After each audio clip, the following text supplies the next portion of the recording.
What is up, everybody? Welcome back to the channel. And guys, as always, I am here to help, and I read your messages. I promise I read your messages and your emails. And so today I'm helping you out a little bit more, just kind of giving you my take, because a lot of people ask, how do I not get scammed when I'm, if I'm searching for like a low mileage, super nice Survivor Fox body. And that's tough because these cars are old. But what I'm going to do is I'm going to give you some of my tips, tips from guys that I know very well that own these kinds of cars, and just some stuff to look for, some general guidelines. It's going to be awesome. Let's do this. All right, guys, so before we get really into detail here, and I'm going to show you some very nice examples that I had emailed to me from a subscriber on the channel. But let me just give you a couple ideas. Like this, obviously, this is my Coyote Swap 92 LX. This car has right at 109,000 miles on it. Now here's the deal. These cars, as you may or may not know, came with 5-digit speedos, unless they were sold in the state of New York, which required a 6-digit speedo. And then, I may be wrong, but I believe all the SSP cars were 6-digit. Correct me if I'm wrong. Okay, moving on. So you have a situation where, a car could have 138,000 miles on it, and the odometer says 38,000 miles and whatever change. And you'll get two types of people. You'll get the type of person who knows and hopes you don't know when, when he's going to sell the car. Oh yeah, it's got 38,000 miles. Or he doesn't know, he got taken, and he just said, oh, well, the guy said it only had 38,000 miles. It's a really nice, clean car, meaning it was washed. And, so nobody really has any idea. And that's where you kind of run into issues when you are looking at buying a Fox body, and, you wonder, is this a low mile car? Is it not? Okay, so here's just a couple of quick things before we head over to the laptop, and we're going to walk like together through some of these pictures. But like if you look at a car, like mine, obviously, here's a couple of things that you may or may not know. Right down there, notice the A9L sticker, that is the processor code sticker put on there by Ford. And a car that hasn't been screwed with a whole heck of a lot, most of the time you'll see those. You'll see VIN tags on the doors, stuff like this. Look at the door jambs. Are they clean? Mine aren't all that clean because the car just got done with a build. But I'm not trying to sell this car, and I'm not trying to pass it off as anything. But you'll also see in the pictures, the Fox body seats have these bolsters here. Now, these are obviously the sport seats. If you have a 4-cylinder car you're dealing with, it's going to be a little different. But if you look at my passenger seat, notice how nice the bolsters are up. Okay? They're tight up against the center section of the seat. That is one of the most telling parts of a car, provided it has stock seats in it. As they get older, now you can kind of look at the driver's side. Now again, my car's in pretty good shape. It's got, pretty low miles. But this is how, if a guy's telling you the car's got 20,000 miles, the driver's seat better look like this. Nice tight bolsters. That's a low mile seat. Obviously, there's several other things which we're about to get into, but look at the quarter glasses. See, my quarter glasses, they're marginal at best. They're not all the way rotted. They're not beat down, but they've got these spots right here. Obviously, cars sat out in the sun. Now, the frustrating thing about this is you can have a low mile car that sat out in the sun. It's kind of unlikely, because most of the time if you get a car that's been, stored and put away for years, it's typically indoors. So while it is possible, most of the time if someone's telling you this is a low mile car, those quarter glasses are going to be almost perfect.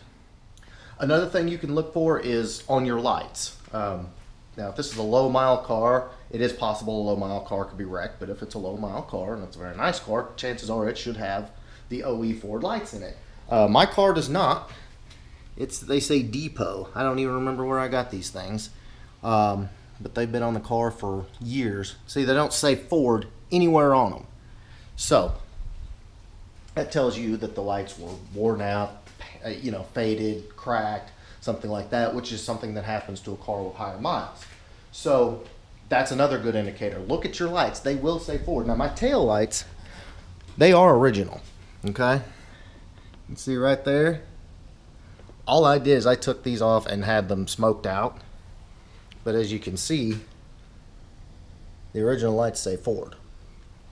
So another fantastic way to look and see, number one, has it been wrecked? Number two, is it actually low miles? Because it has a OE light in it that's in phenomenal shape.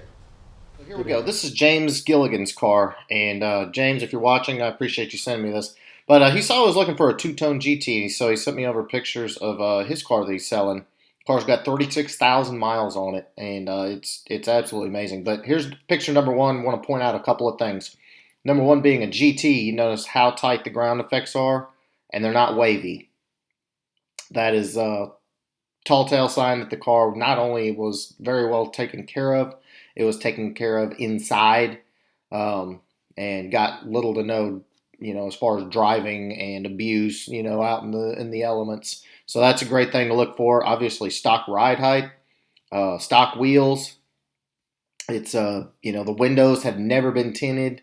All the lines are very nice, very tight. This is a phenomenal looking car, and these are the kind of things you want to look for as you're shopping for a low mile car. Cheese grater lights still there, and just absolutely phenomenal example. All right, guys, so here's the same car. Again, 36,000 mile Reef Blue and Titanium 93 GT. This one's got the opal gray cloth interior.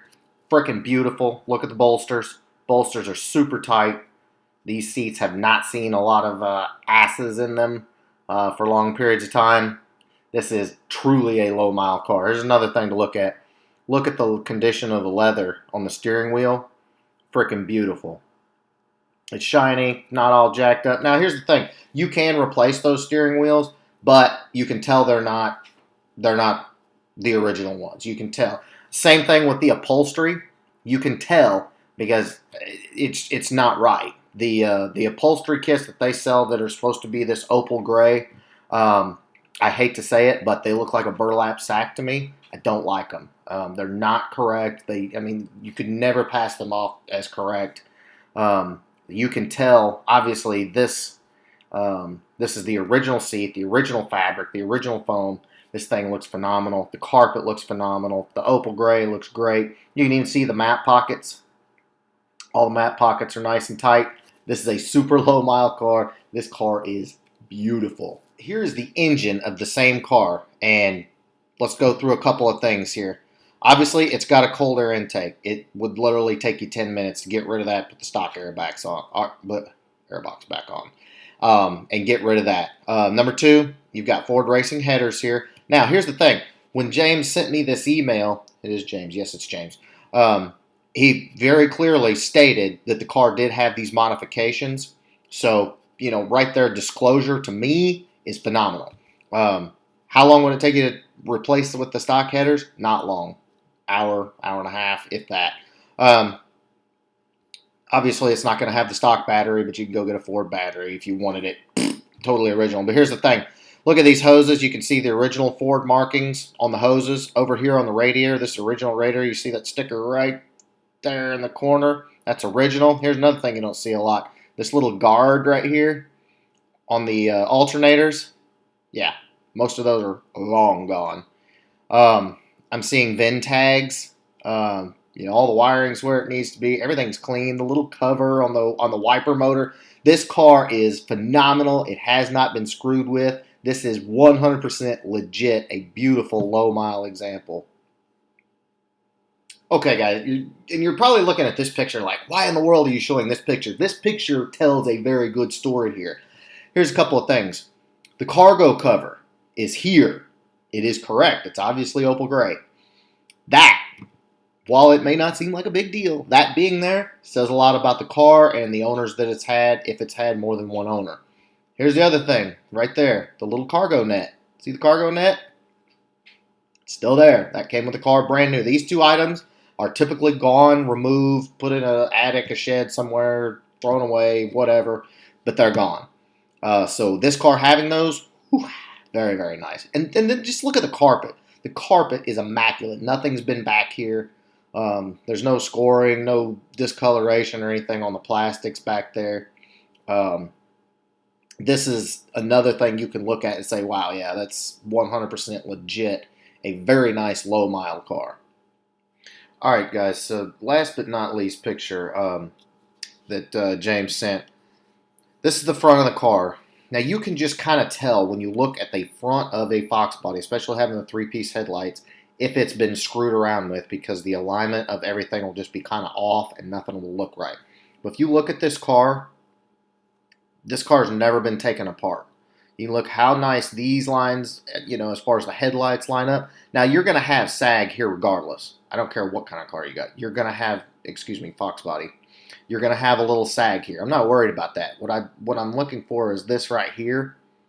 This line right here is phenomenal. It's tight. It's not been screwed with. This line is very nice. Obviously, the fog lights are both in there. They're both lined up from the factory, so they haven't been screwed with. I hate that there's a front license plate on there, but, take it off, plug the holes, whatever. This is a phenomenal car. This car not only has not been wrecked or been put back together by a professional, it's just never been screwed with, and it looks phenomenal. This is what I'm looking for. This is a beautiful, beautiful car. All right, so I hope that was helpful. Those are just some of the things I look for. Obviously, I'm going to overlook some things and probably miss some things. So if you have some other tips, feel free to drop the comments down below. As always, look for your VIN tags. Ask for a Carfax report for whatever those are worth. Different stuff. Just do your homework. Look the car over. Get a general feel for the car and the seller, especially if you get a bad feeling in your gut about the seller. Usually your gut's right, but hopefully those tips help. You just never know. And as far as price-wise, they're all over the map, but they are getting harder to find by the day, and the prices are going up accordingly. So bear that in mind when you go to look for one. I'm looking for one too. Trust me, I know. So in the meantime, if you like this video, please give me a big thumbs up. Make sure you smash that subscribe button. All right, back to the hunt. See you guys.